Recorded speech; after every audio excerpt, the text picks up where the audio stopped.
Hi there, Steve Kaufman here again with the seventh in my series of Secrets to Successful Language Learning. I won't review Secrets 1 to 6 because I can't remember them here right off the bat, and I'll jump right into the seventh. It's maybe the most difficult thing for people to achieve, and that is take charge of your own language learning. Become an independent language learner.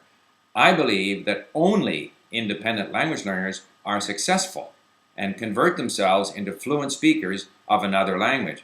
There are millions of people who go to class, and most of them don't achieve success unless they take their learning out of the classroom and pursue the language, following some of the secrets, some of the methods that I've suggested in this series, like spending enough time on their own outside the classroom, pursuing things of interest to them, listening and reading, interacting with the language in ways that they like, developing the ability to notice, making sure they have the right tools, being patient with their learning. All these things that I've described in this series of videos are the attributes of an independent learner. You have to become independent.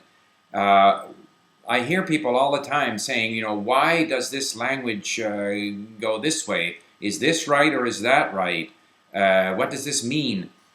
I consider myself an independent language learner, having learned 11 and now working on my 12th language. I never ask myself those questions.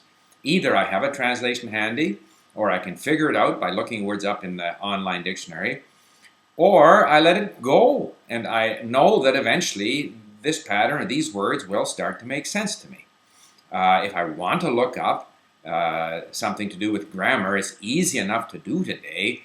Just by Googling, I can see verb tables or noun declension tables in any language with 2 clicks.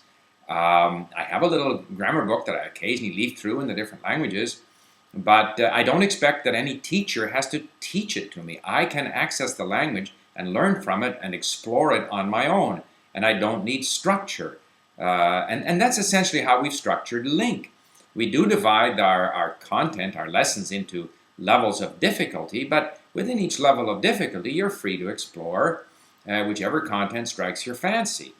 And some people have trouble with this sort of unstructured way of learning, but that's how people learn in real life. So, if you haven't already done so, I would invite you to come to LinqQ.com and explore what we have done, what we have created for the independent language learner, and I look forward to meeting you there. So thank you for listening to this series, and goodbye for now.